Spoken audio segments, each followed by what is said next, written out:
Que nos pone muy contentos y nos enorgullece su visita, que es la doctora María Laura Garrigós de Rebori, que es una jueza de la Nación y que es, además de fundadora de la Organización de las Mujeres Jueces, la líder de Justicia Legítima. Así que bienvenida.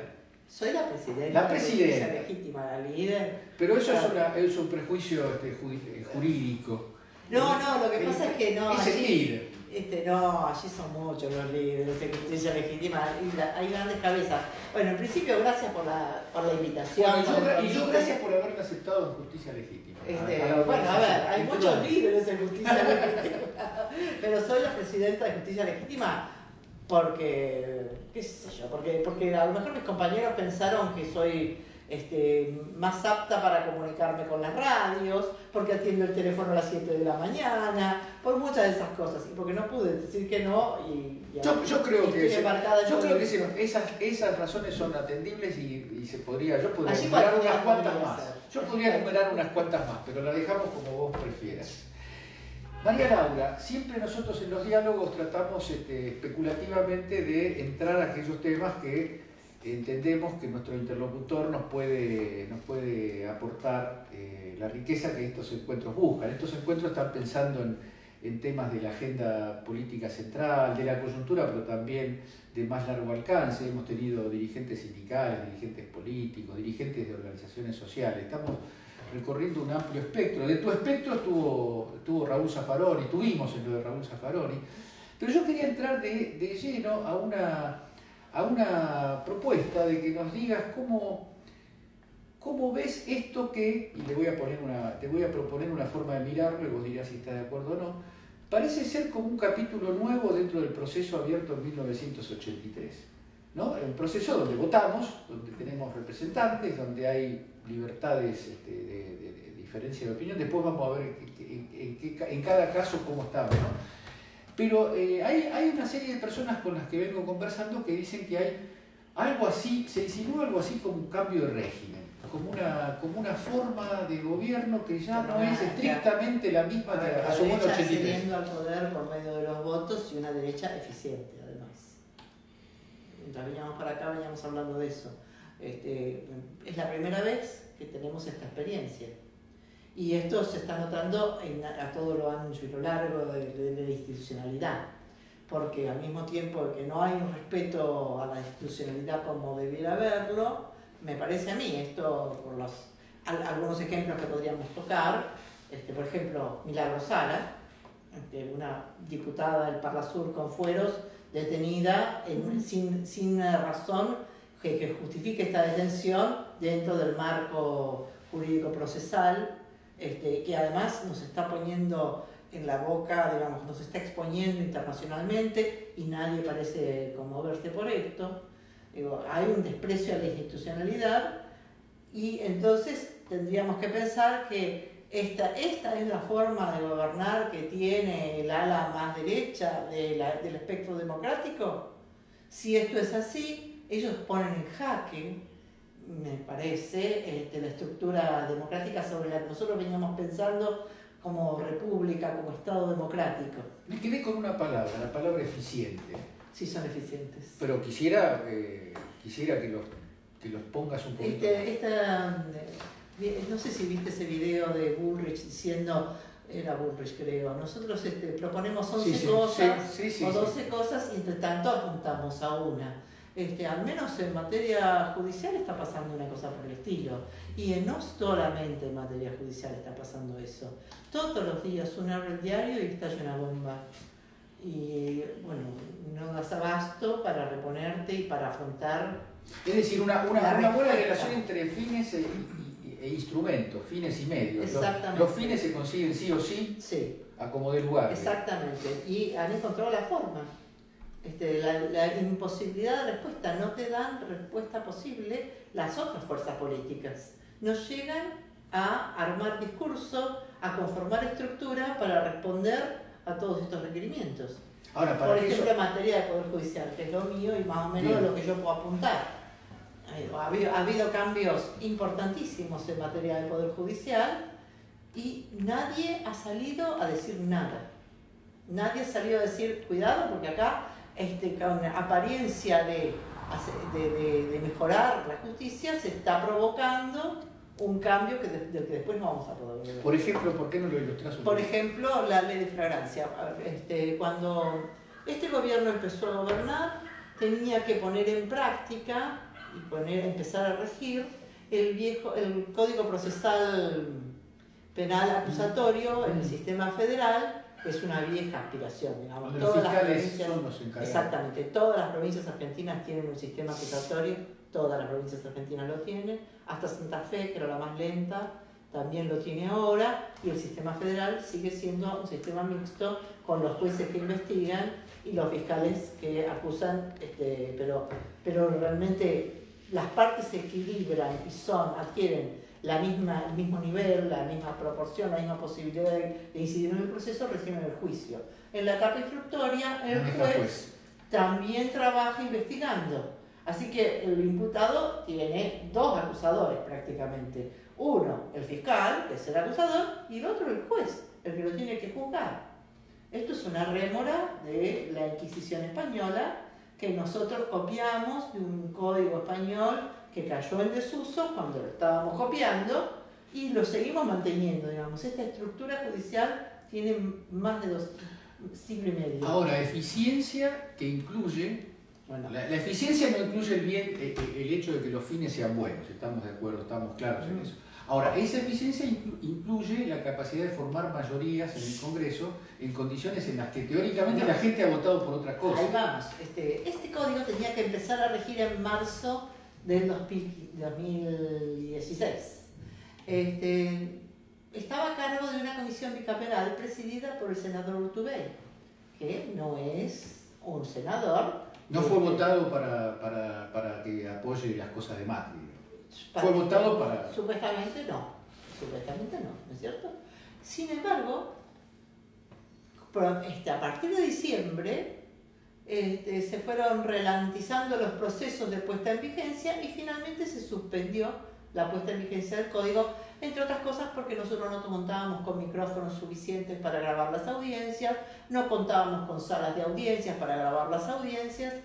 Se suspendió, está ahí en stand-by. Pero no se le puso fecha ni nada. No, alguna vez va a empezar a regir y vamos a empezar por Salta. Vamos a empezar a probarlo en el Juzgado Federal de Salta y en el Juzgado Federal de Ushuaia. Y después nos vamos a ir acercando al centro, replicando el proceso que llevó 7 años en Chile para ponerlo en vigencia. Con la diferencia de que Chile es un país unitario y que los jueces en Chile también se van acercando al centro.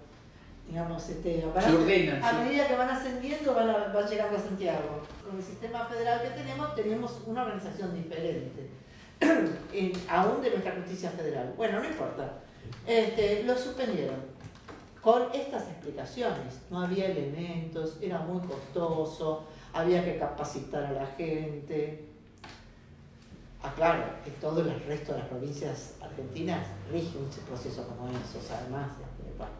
Y el know-how está bastante asegurado. Al año siguiente, entre gallos y medianoches, y así rapidísimo, y en el medio de un montón de leyes de justicia 2020, salió la ley de flagrancia.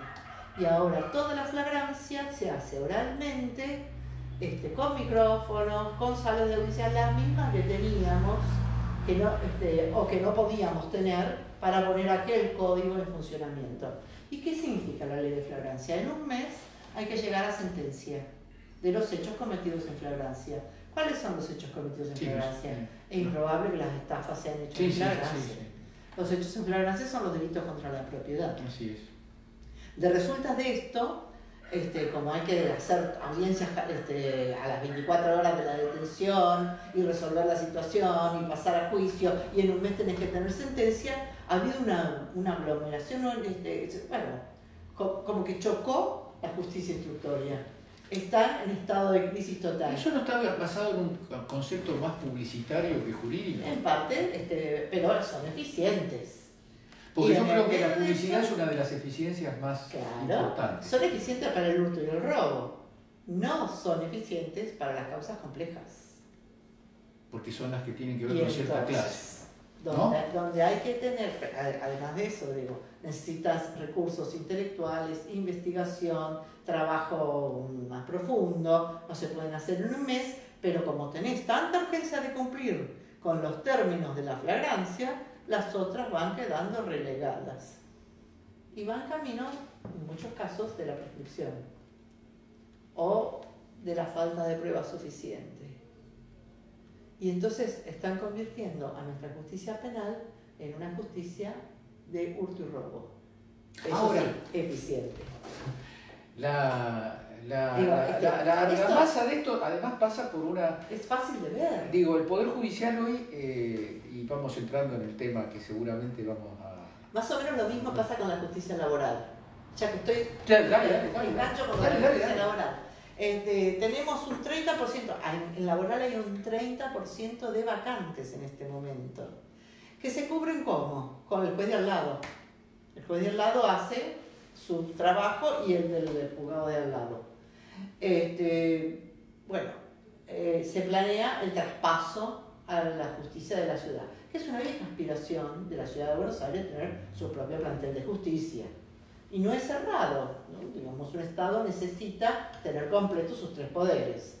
Entonces, ¿qué justicias traspasamos? La penal, con la flagrancia que ya la tenemos armadita, y la laboral. Claro, los jueces laborales no quieren pasar a la ciudad. Además, pasar a la justicia de la ciudad va a implicar un cambio de jurisprudencia. De estatus también. No, de estatus no, porque no les van a poder bajar a los jueces su condición laboral. Esto no va a ocurrir. No van a poder. Van a tener que subir, en todo caso, a los jueces de la ciudad, a la comisión de los jueces nacionales, en plata, y en beneficios jubilatorios o lo que fuere. A los empleados, seguramente, esto les podría acarrear algún perjuicio, porque en la ciudad se trabajan más horas que en Nación, así que el sindicato también tiene problemas allí. Pero... ¿Y eso cómo estaba avanzando eso? Esto a la larga, es el plan. Y lo van cumpliendo, y van tratando de conseguirlo. Para marzo del año que viene algo va a pasar. Ahora, ¿eso no es además una etapa en la dirección de suprimir la especificidad de lo laboral? Bueno, a ver qué pasa. ¿Qué va a pasar? No pueden pasar a toda la justicia laboral porque saben que van a tener muchos amparos de jueces que van a decir: yo no quiero cambiar de jefe, no quiero depender del Estado Ciudad de Buenos Aires, yo dependo del Estado Nacional y esta es mi condición laboral por la que yo acepté. Una especie de ley laboral interna. Exactamente. Y entonces, ante eso, ¿qué hacen? Vamos a pasar solo los juzgados vacantes, que son un tercio. Un tercio no puede afrontar la conflictiva laboral que tenemos en este momento. Cuando los jueces no pueden dar respuesta a la cantidad de trabajo, ¿qué es lo que hacen? Demoran, porque es la única variable que pueden manejar. La variable de los tiempos. Un modo de bajar el costo laboral, porque si vos te pagas de acá 30 cuando la justicia laboral demore tanto, ¿qué van a tener que hacer los que se presentan reclamando por su despido? Ir a otro fuero. Exactamente, van a tener que arreglar, en civil no lo van a atender porque es una cuestión laboral. Van a tener que arreglar administrativamente o van a tener que arreglar por fuera del juicio. ¿Cómo sería administrativamente? Y o arreglarse en el seclo. El seclo, pero el seclo el patrón te puede decir no. Claro, si no arreglas en el seclo, estás condenado a no arreglar. O estás condenado a tener espalda suficiente como para aguantar 3, 4, 5 años para que se reconozca el derecho que tenés a tu indemnización. Hay una valorización perversa judicial de la fuerza de trabajo, porque el postergar, el patear para adelante es ampliar la brecha. Esto es eficiente, es un plan eficiente. Y no hay respuesta. Yo no he escuchado ninguno de los candidatos que se están proponiendo ahora para estas elecciones de medio término hablar de estas cuestiones. Pilas de otras cuestiones. Perdón, voy a hacer un poco de abogado del diablo, así que aprovechamos más. ¿A vos no te parece que es mucho pedir que en un momento donde se están cerrando acá en el barrio, por ejemplo, desaparece todos los días un kiosco, un negocio y demás, y hay desocupación, no se puede hacer algo así como una comprensión de que el discurso político, especialmente estoy pensando en la oposición, porque el gobierno no va a querer poner esto no, desde ya, pero el discurso político no puede reducirse por esas cuestiones. El discurso político debe ampliarse por esas cuestiones, justamente porque además si nos quedamos sin un poder judicial que nos sirva y que nos sea útil, perdimos la posibilidad de la república. Paralelamente el Poder Judicial sirve como herramienta para otras cuestiones, ¿no? Políticas más directas. Claro, tenemos a todo Comodoro Pi prestando titulares cotidianamente. Hay una ecuación fantástica, una compenetración entre los medios y la actuación de algunos juzgados, que si se hubiera puesto en práctica, el código nuevo, no podrían hacer esto, porque el avance de las causas dependería de las investigaciones fiscales, que estarían en manos de fiscales que dependen de la procuradora, a la que no quieren y a la que quieren echar. Ahora, quería detenerme en algo que no... Antes de avanzar con la reforma, tienen que sacar a Gil Calvo. Claro. Quería detenerme en algo que es sensible y que es un gran enigma, relativo enigma, porque uno intuye que tiene razones el asunto. Pero el Poder Judicial de la Argentina tiene un acta de su trayectoria ilevantable, que es su posición en 1930. Y en 1945, cuando participaban en las marchas en la Plaza San Martín, se decía todo el poder a la Corte Suprema. Era la consigna. Vamos a hablar de esas piedras. Pero quiero decir, no hay una razón, hay una razón de clase y una razón de modo de organizarse corporativo de ese poder. Por supuesto. Contame un poco de eso. Es una corporación, claramente. En aquel momento, en 1930, basta ver los apellidos de los que integraban el Poder Judicial, eran los hijos abogados de las familias que eran dueñas del país. No hay otra integrante, no hay otra clase que haya integrado el Poder Judicial. Pero en el 45 la clase media llegó a las universidades y empezaron a salir abogados de las universidades. Aclaremos, el Poder Judicial se nutre de una única facultad, de una única... Sí, pequeño detalle oligárquico, ¿no? ¿Puedo decirlo así delante de una jueza? Sí, tranquilamente, porque uno tendría que pensar en que no solamente los abogados están para impartir justicia, tendríamos que pensar en juicio por jurados, en tantísimas otras formas de dirimir conflictos, pero bueno, sigamos. En 45 la democratización. Entra la clase media a la universidad, empiezan a salir y ya no es solamente las familias patricias. Pero ¿qué pasó? Cuando la clase media, que es una clase muy complicada, ¿no? Jaureche por medio, llega al Poder Judicial... ¿Se siente que llegó? Se siente oligárquica, se siente la clase privilegiada y pretende serlo. Además, hoy en día el Poder Judicial tiene algunas ventajas sobre el resto de los trabajadores. Tiene muy buen sueldo, tiene estabilidad, tiene una buena situación laboral, y eso también alimenta este imaginario de que nosotros estamos más allá del bien y del mal. Y sobre eso pasa otra cosa.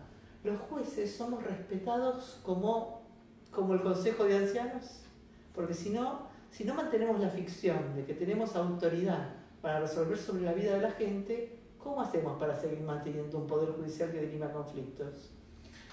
A ver...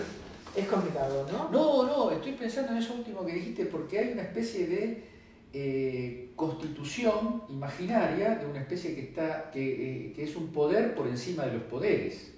Porque como poder, el Poder Judicial, en el mejor de los casos, es uno de los tres poderes. Pero 550 cuarto piso, hay algunos que lo creen así.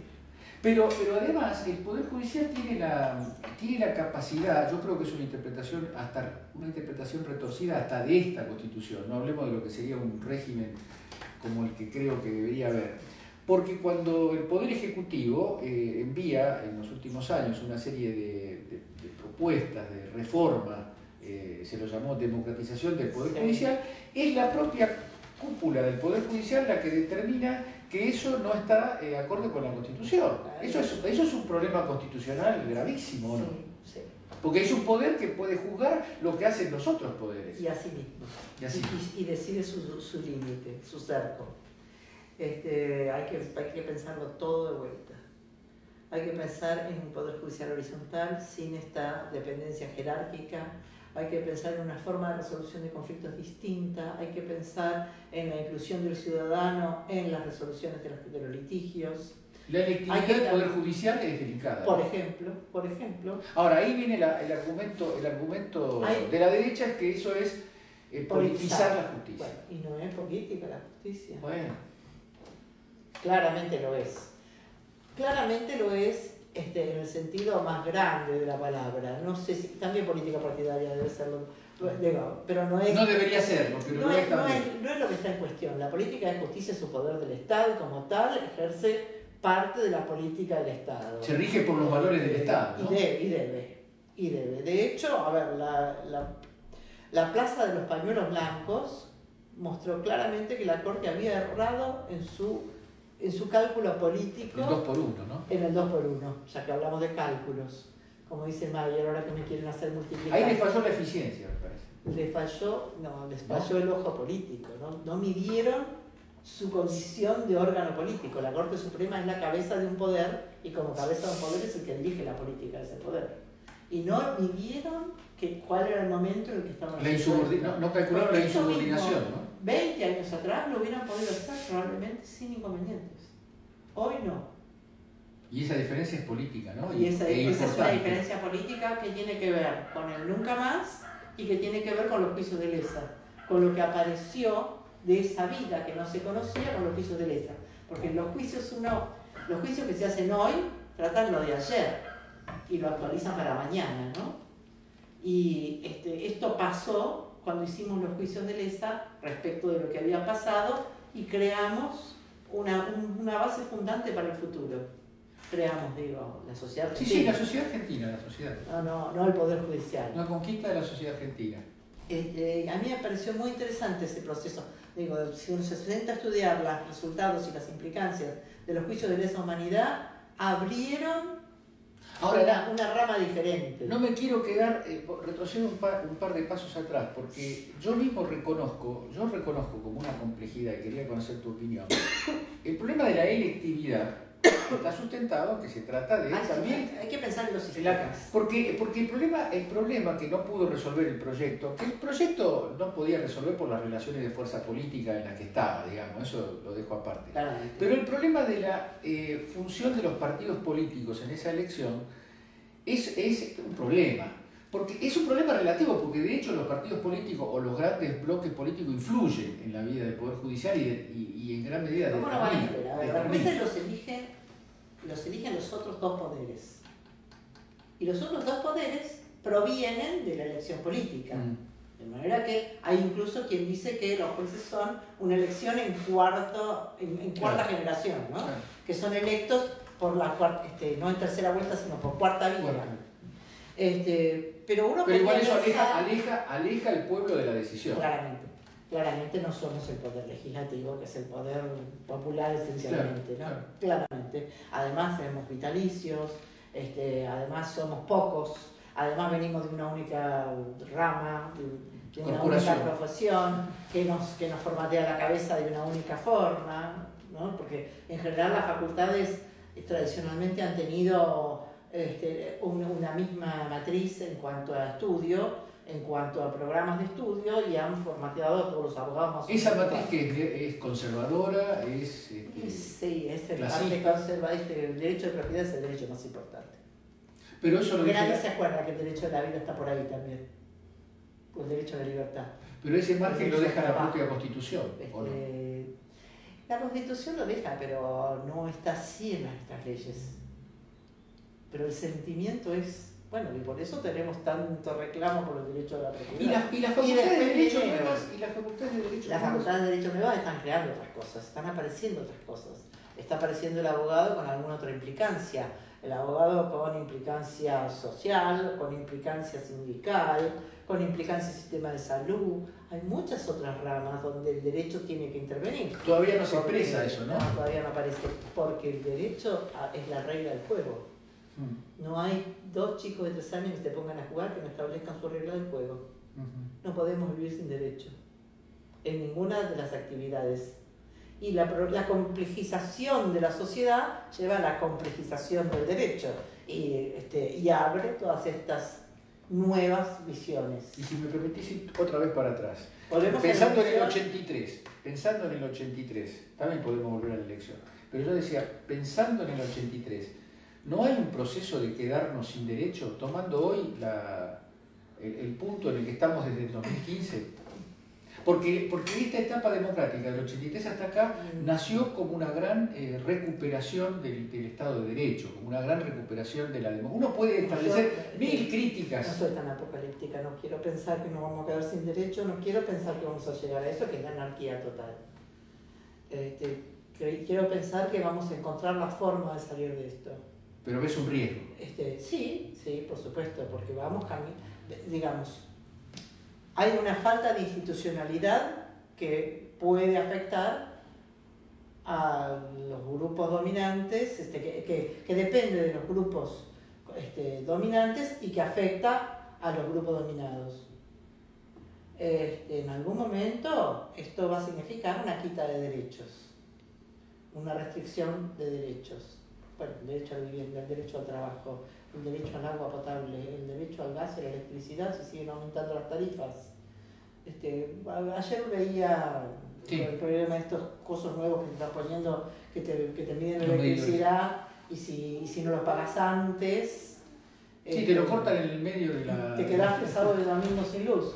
Digo, esto es una restricción de derechos fundamentales. En algún momento alguien va a reaccionar con esto. Eso es un caso de subordinación de los derechos fundamentales al derecho de propiedad. Sí, tal cual. Ejercido en este caso por las empresas. Pero yo estimo que alguien va a reaccionar. Esto no va a poder seguir así. Bueno, a lo mejor me equivoco.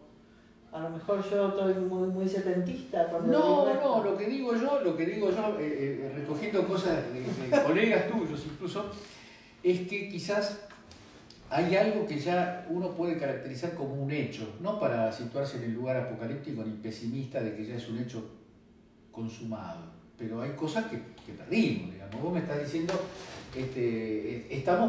provisoriamente perdimos el derecho procesal penal, la ley. Bueno, pero a ver, ¿a quién le afecta? El ámbito al que se dedica el derecho procesal penal, si bien tiene mucha incidencia en el imaginario social, en realidad afecta a una población muy reducida. ¿Cuántos son los detenidos? ¿Serán 80.000, 100.000 personas? ¿Cuántos son la gente que está en conflicto con la ley penal? No deben superar las 300.000 personas en todo el país. Que además son personas de alguna manera segregadas. segregadas. En general, por la selectividad del sistema, en general son gente que accede poco a la posibilidad de exhibir su protesta o el daño que se les está causando. Además, están invisibilizados. Claro. Y entonces esto es cierto que el sistema no está funcionando bien y que debiera estar funcionando mucho mejor, pero no afecta a la gran mayoría de la población. ¿Y la prisión de la protesta social? Bueno, pasan al lado de los marginados, digamos, pasan al lado del derecho penal. Los colocan en el mismo lugar. Exacto. Pero lo que sí es grave es la falta de posibilidad de respuesta en el ámbito laboral, porque esto afecta a toda la población. O la falta de elementos básicos como vivienda, alimentación, luz, gas, agua. Esto sí es más grave. Vos tenés un cuadro de eso, ¿cómo lo calificarías el cuadro que hoy tenemos en términos de tarifas, consumos populares? Bueno, a ver, ¿con qué grado de gravedad? Te estoy preguntando que lo estás mirando. ¿La Laudato Si no es suficiente? No, está bien, pero digo, la Laudato Si habla del universo, del mundo. Sí, pero bueno. Habla del mundo, pero Argentina en ese mundo, en estos meses... Argentina en ese mundo es uno de los países codiciables. Nosotros tenemos la reserva de agua de Guaminí, y tenemos ahora, en este momento, tenemos de todo, y tenemos una apertura indiscriminada con una flexibilización laboral en camino para poder ser rentables, redituables económicamente.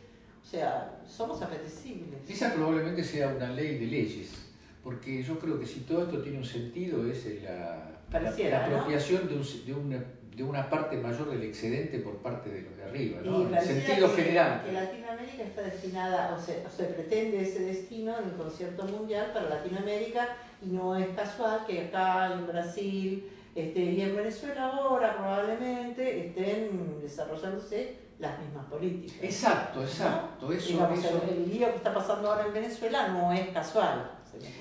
Y no podemos dejar de verlo desde el punto de vista del concierto mundial. Eso no se puede englobar. Ya lo tienen. No se puede englobar en esa eficiencia de la derecha, que la derecha a escala global habría... Y nosotros nos estamos desayunando ahora, ¿no? Bueno, no sé si en forma tan absoluta, pero algo de eso sí, acepto que lo haya. Uno ha podido escuchar y leer a los pensadores latinoamericanos avisando de esto, pero la clase política no lo levantó a tiempo.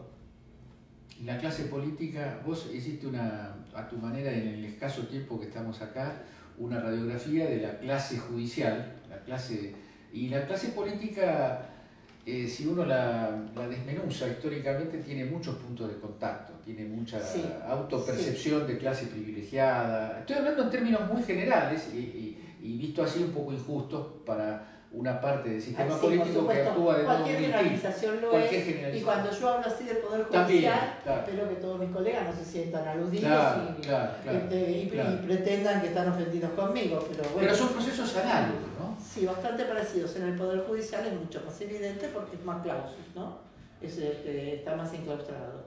Y decime una cosa, te cambio un poquito de tema.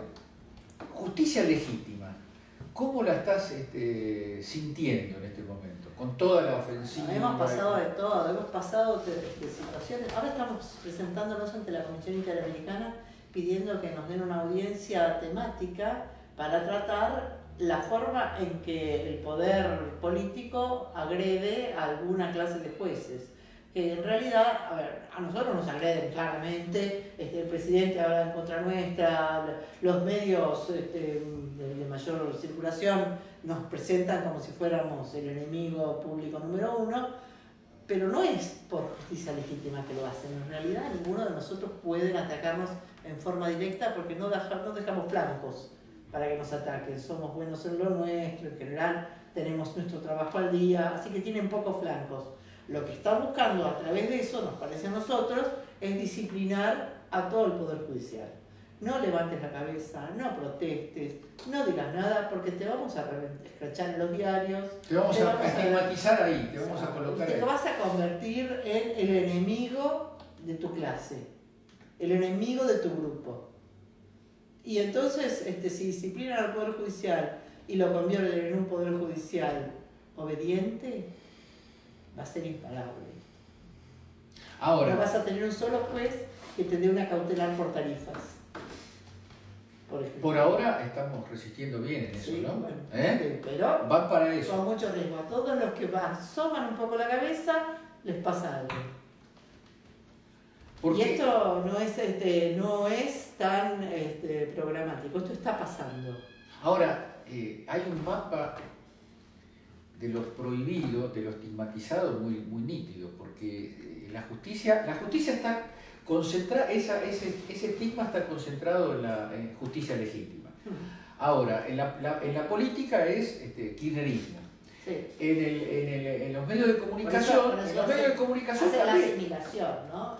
Sí, todo lo que gira. Es kirchnerista, como si nosotros fuéramos kirchneristas. Nosotros somos muy críticos de algunas actividades, de algunas políticas del kirchnerismo. Las leyes Bloomberg fueron del gobierno anterior. Y nadie más crítico que nosotros para las leyes Bloomberg. Y ahora vamos reforzando, por más que las leyes Bloomberg. Me refiero al hecho de que la colocación de justicia legítima dentro de una especie de estigma en relación al Poder Judicial es paralela a la construcción de un imaginario análogo en todos los órdenes de la actividad. Porque se necesita un enemigo. Si vos no podés, me parece a mí, si uno no puede expresar claramente su discurso, necesita un enemigo que lo convierta a uno en víctima y entonces me tengo que defender así porque estoy en un estado de necesidad. Y además se le da a ese enemigo construido un poder extraordinario, ¿no? Como si fuera una masa. Claro, los jueces de justicia legítima somos más que los jueces de la corte, somos más que el juego Comodoro Pi. Claro, se necesita construir un enemigo con mucho poder. La cuota de todos los que los diarios de mayor circulación dicen que son de justicia legítima cada vez que no les gusta lo que hacen, sería espectacular la fuerza que tendríamos, haciendo ¿no? congresos internacionales, trayendo a todos los pensadores del mundo a darnos lecciones, por ejemplo, de cómo elegir a los jueces.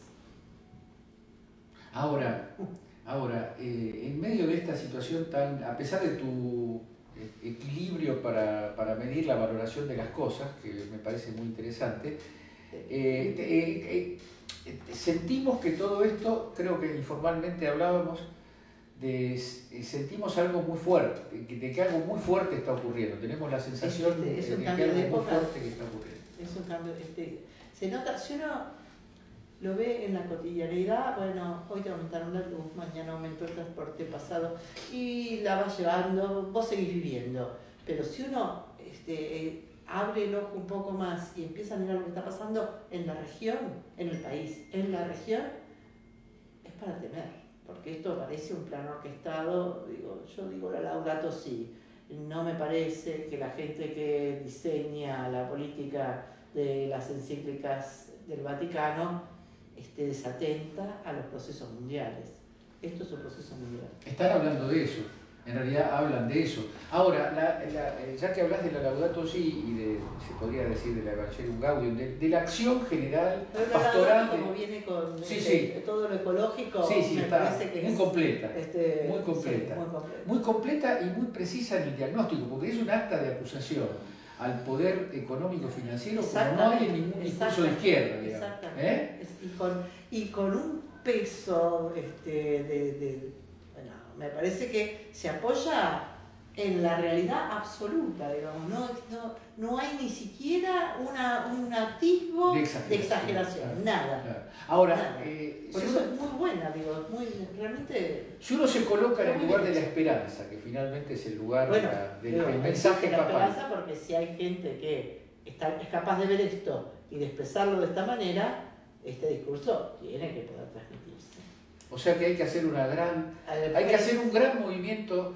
Algo se hizo, no sé si vos te enteraste, un grupo de gente de distintas corrientes peronistas se juntó para reivindicar a la Laudato Si y conectarla con el discurso de Perón de la década del 70. Bueno, sacando eso, es un gran tema, es un gran programa la Laudato Si, ¿no? Es un gran programa, no sé si es un programa político, es un programa de vida, ¿no? Pareciera, pero para Latinoamérica debiera haber, ¿cómo puede ser que todavía no estemos trabajando, las fuerzas políticas, lo estén trabajando mancomunadamente en ambos lados de las fronteras?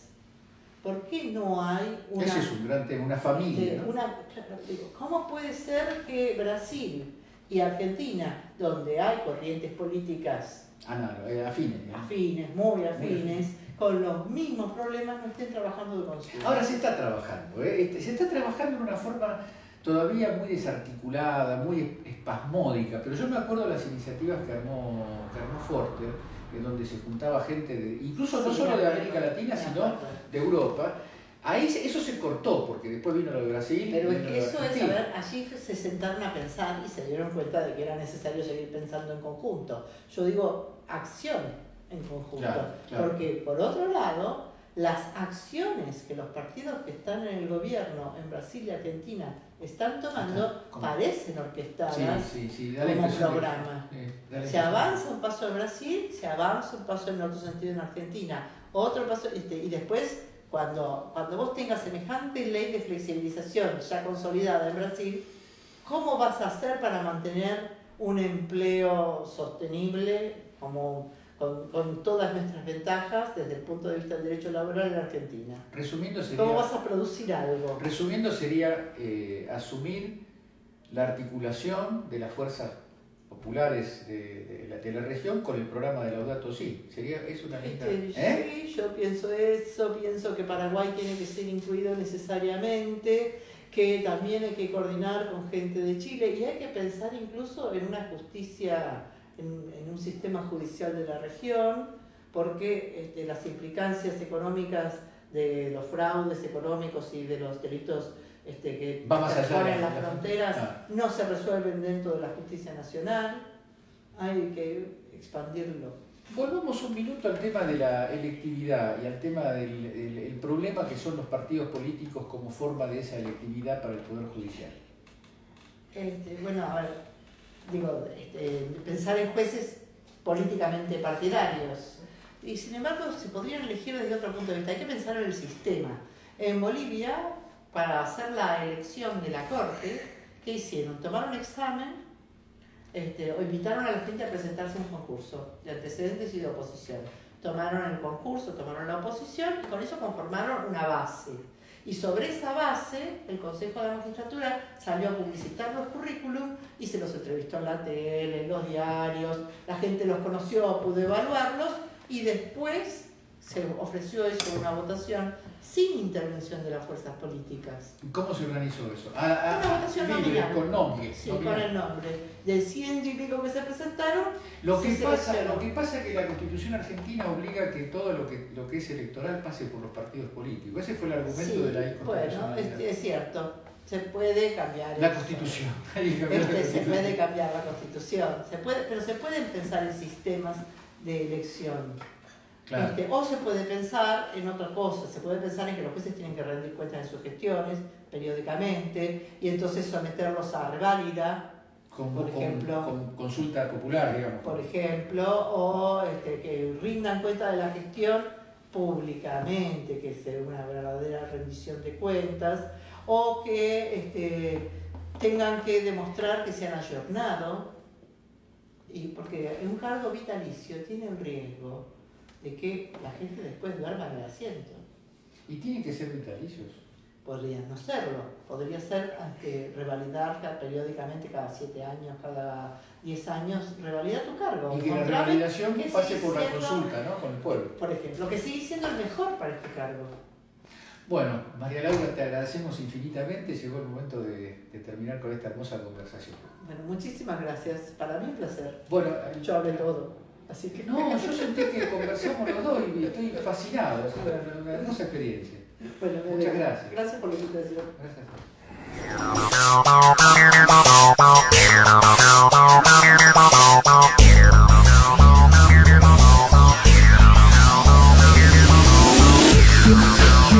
Gracias.